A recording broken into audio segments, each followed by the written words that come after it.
শুভ দুপুর বন্ধুরা, সবাই কেমন আছো? আশা করি সবাই খুব ভালো আছো। আমি কিন্তু অনেকটাই ভালো আছি। তো আজকে দুপুরবেলাটা দিয়ে তোমাদের সাথে একটু শুরু করি। তো ঠিক 12টা এখন বাজে। তো এখন আমি একটু স্নান টান করে রেডি হয়ে নিলাম। আর আজকে বাড়িতে প্রচুর কাজ ছিল, সেই কাজগুলো করে তারপরে স্নান করলাম। তো যার জন্য আজকে অনেকটাই লেট হয়ে গেল। তো চলো, এই তার মধ্যে এখন বৃষ্টি রোদ সব মিলেমিশে একাকার, তার জন্য আরও এখন কাজের ঝামেলাগুলো একটু বেশিই বলতে পারো। যেদিন বৃষ্টি সেদিন হয়তো একটু কাজ টাজ থাকলেও হয়তো করা হয় না, কিন্তু যেদিন রৌদ্র ওঠে বৃষ্টি পড়ে প্রচুর কাজ থাকে। ঠিক আছে, এগুলো পরিষ্কার করতেই ব্যাস হয়ে গেল। তারপরে এদিকে দুপুরবেলার দিকে খাওয়া দাওয়া করে প্রায় 2-2:30 হবে। এই তো এখন ফলটা কাটছি। এই ফলটা এখন আমার সোনা মাম্মাকে কেটে দেব। খেতে ভীষণ ভালোবাসে। এবং ফলের কথা যদি বলা হয় কি খাবে, মেয়ে না এটাই বলে, ড্রাগন, মানে যেগুলো বইয়ে দেখে, বই পড়ানো হয়, তো সেই ফলগুলোই ওর চাই। তো দেখো, ওর বাবার কাছে চেয়েছে, ওর বাবা তো আধবার মানবেই, সোনা মেয়ে বলে কথা।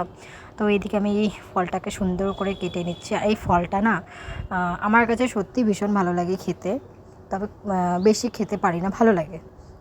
আর এই ফলটা দেখতে কাটতে এত ভালো লাগে, বলার মতো না। খুব ভালো লাগে, কিন্তু বেশি পেকে গেলে আমার ভালো লাগে না। তো এদিকে কাটাকাটি করে কিন্তু আমি সবাইকে দিয়েছি। বাবাকে দিয়েছিলাম, আমার বরকে দিয়েছিলাম, আমিও খেয়েছি, প্লাস আমার মেয়েকেও দিয়েছি। যে কোনো জিনিসে সবাই মিলে খেলে খুব ভালো লাগে, সে 1 টুকরো হোক আর 2 টুকরো হোক। তারপর দেখো প্রায় 4:30-5টার মতো বাজে, মানে 4:45-এর মতো হয়ে গেছে, 5টা হয়নি। কিন্তু আমরা একটু বেরিয়েছি ঘুরতে। আর আমাদের বাড়ির পাশে একটু কীর্তন হচ্ছে, সেখানেও যাব। তার আগে একটু ঘুরে তারপরে যাব। তো আমি এখানে বিয়ে হয়েছে, বাট আমি এখানকার বর্ডার আছে, কিন্তু কখনো যাইনি, দেখিনি। তো বরকে প্রায়ই বলে থেকে যে বর্ডার দেখবো। ওই যে দেখতে পাচ্ছ লাইটগুলো জ্বলছে, ওটা কিন্তু বর্ডার। এই যে দেখো, বর্ডারের পাশ দিয়ে যাচ্ছি এখন। কিন্তু দুর্ভাগ্যবশ এটাই যে প্রায় অন্ধকার হয়ে গেছে, যার জন্য তোমাদেরকে ভিডিওগুলো ক্লিয়ার দিতে পারিনি। যেখানে আলো আছে সেখানে একটু করে ভিডিও করেছিলাম। তো তারপর সেখান থেকে ঘুরে টুরে এই তো এখানে একটু বসে পড়লাম, আমি আর আমার মেয়ে। বর আছে পিছনে। তো দেখো, কীর্তন শুনছিলাম আর তোমাদেরকে একটু দেখিয়ে দিলাম। এই যে দেখো, সন্ধ্যের টাইমটা আর কি।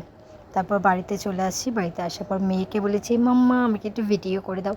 তারপর দেখো কিছু ভিডিও শ্যুট করে দিলাম, শর্ট ভিডিও, লং ভিডিও, সবই। ভালো লাগলো অবশ্যই জানাবে। ভালো থেকো, इंस्टाग्राम का न्यू वायरस